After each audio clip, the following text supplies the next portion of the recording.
नमस्कार शेतकरी मित्रांनो, पीक विम्याचा प्रश्न हा विधानसभेत चांगला मोठाच गाजला।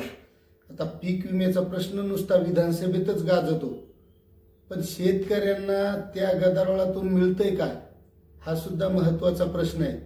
आणि याही अगोदर कित्येक वेळा विधानसभेमध्ये गाजला। विरोधी पक्षाचे आमदार खडाजंगी करतात, सत्ताधारी पक्षाचे आमदार सुद्धा पीक विम्यासाठी खडाजंगी करतात, मात्र शेतकऱ्यांना काय मिळते हाच सर्वात मोठा प्रश्न आहे। आता याही अगोदर असे प्रश्न निर्माण झाले की पीक विम्याचे एवढे मोठे प्रकरण झाले, पीक विम्याचे गदारोळ झाले, पीक विम्याचे घोटाळे झाले आणि कृषी मंत्र्यांनी स्वतःच कबूल केलं विधानसभेमध्ये की पीक विम्यामध्ये मोठा असा गैरव्यवहार झालेला आहे। पण शेतकरी मित्रांनो, त्या पीक विम्यात गैरव्यवहार झाला काय आणि किती झाला काय याला शेतकऱ्याला काही देणं घेणं आहे का? कारण शेतकऱ्याच्या पदरात पडणं, शेतकऱ्याचं नुकसान झालेलं आहे, शेतकऱ्यांना पीक विमा मिळणं हे शेतकऱ्यासाठी महत्त्वाचं आहे। हे घोटाळे तर कोणत्या कशात होत नाहीत, पीक विमाच काय कोणत्या रस्त्यामध्ये घोटाळे आहेत आतापर्यंत असे बरेच, कोणत्याही याच्यात आपल्याला त्याकडे जायचं नाही। आपला महत्त्वाचा प्रश्न आहे शेतकऱ्या संबंधीचा। मग या पीक विम्यामध्ये घोटाळा झाला, आता घोटाळा झाला तर चौकशी त्याने करायचं काम आहे। मग ज्या शेतकऱ्याचं नुकसान झालेलं आहे ते शेतकऱ्यांना तर पीक विमा मिळायला पाहिजे ना। मग आजपर्यंत किती शेतकऱ्यांना मिळाला आहे? तर आता त्यामध्ये उत्तरादाखल ज्यावेळेस कृषी मंत्री माणिकराव कोकाटे बोलले त्यावेळेस त्यांनी आकडेवारी सुद्धा सांगितली की एवढा एवढा पीक विमा शेतकऱ्यांना मिळालेला आहे। त्यांनी हे सुद्धा सांगितलं की पीक विम्याच्या ज्या काही तक्रारी असतात शेतकरी ऑफलाईन करतात, ह्या ऑनलाईन करायला पाहिजे। आता मला सांगा शेतकरी मित्रांनो, शेतकऱ्याच्या शेतात नेटवर्कच नाही, कुठून ऑनलाईन तक्रारी करणारे? शेतकरी तिथून फोन लावण्याचा प्रयत्न करतो, नाहीतर कुठेतरी कृषी कार्यालयात त्या जाऊन तक्रारीचा अर्ज देतो किंवा तालुक्याच्या कार्यालय असते ते पीक विमा कंपनीचं, तिथे जाऊन ऑफलाईन तक्रार देतो। आता ऑनलाईन तक्रार केली वेळेस मरणाची अडचणी त्याच्यात की त्या पीक विमा कंपनीला फोनच लागत नाही, एक तर टायमाला लावीत बसावं लागते, मग ते एक शेतकऱ्याला काम सोडावं लागते आणि ते फोन लावीत बसावं लागते।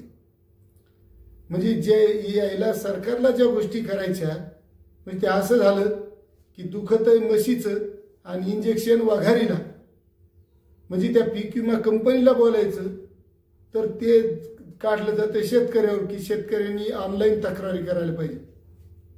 मग अशा गोष्टी घडतात आणि त्यामध्ये कृषी मंत्री माणिकराव कोकाटे सांगतात की पीक विमा ओरिएंटलची कंपनी ती 202 कोटीचा पीक विमा द्यायला तयार नाही। आता तिला काय शेतकऱ्यांना जाऊन भांडायचं का? सरकारचं काम नाही का ते भांडायचं? शेवटी ती नेमलेली कोण आहे? कंपनीला परवानगी पीक विमा घेण्यासाठी दिली कोण? सरकारनंच दिली ना। मग हे काम सरकारचं आहे ना, हे शेतकऱ्यावर का टाकले जाते? हे खरे शेतकऱ्याचे प्रश्न आहेत, हे तिथे मांडलेच जात नाही। उगाच काहीतरी आपला आरडाओरड केली जाते, मग ते खापर शेतकऱ्यावर फोडलं जातं।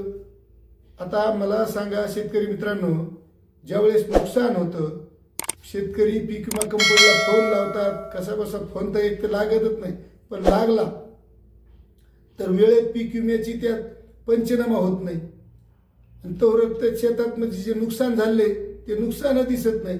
म्हणजे ज्यावेळेस 60, 70, 80% नुकसान होते आणि पीक विमाचा जे कर्मचारी येतात त्या कंपनीचे ते येतात 1 महिन्यानं आणि मग त्या शेतात काय राहिले ज्यावेळेस नुकसान झाले तोपर्यंत काही शेतकरी वाट पाहत बसणार आहे का? पंचनामा व्हायला कंपनीचे कर्मचारी येणार आहेत आणि तोपर्यंत काहीच नाही करायचं। आता पाऊस उघडून गेलेला असतो, त्या शेतकऱ्याला डबल पेरणी करावंच लागते ना, ते वाट पाहत बसणार आहे का पंचनाम्याची त्या पीक विम्यासाठी? बरं पीक विमा तरी मिळतोय किती? जेवढं 100% पीक विम्याच्या पावतीवर आपल्याला छापून येतंय तेवढा पीक विमा मिळतो का शेतकऱ्याला? 100% बी नुकसान झालं तरी मिळत नाही। मग या नुसत्या आकडेवाऱ्यात दाखवल्या जातात। आता कोकाटे साहेबांनी आकडेवाऱ्या दाखवल्या, खरीप 2023 मधील राज्यात विविध जोखीम बाबीकरिता 7,856 कोटी 44 लाख रुपयांची भरपाई मंजूर केली आहे। त्यापैकी 7,572 कोटी 86 लाख रुपये वितरित केले आहेत। हे कोणत्या शेतकऱ्यांना मिळाले बरं 2023 खरीपचे?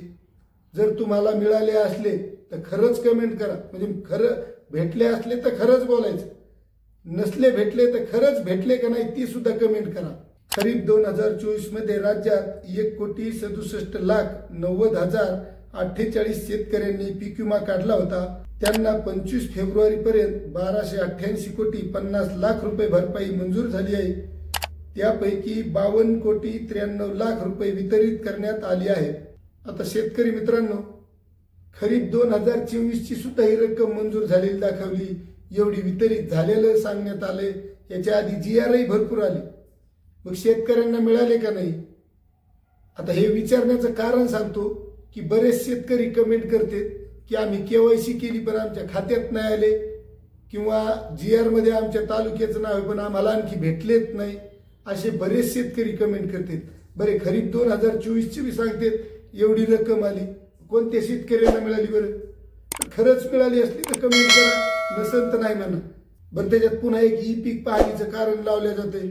तर वेळेवर कधीच ई पीक पाहणी चलत नाही साहेब ती, कारण ते इंटरनेटच चलत नाही कुठं, मग ते ॲपच चलत नाही।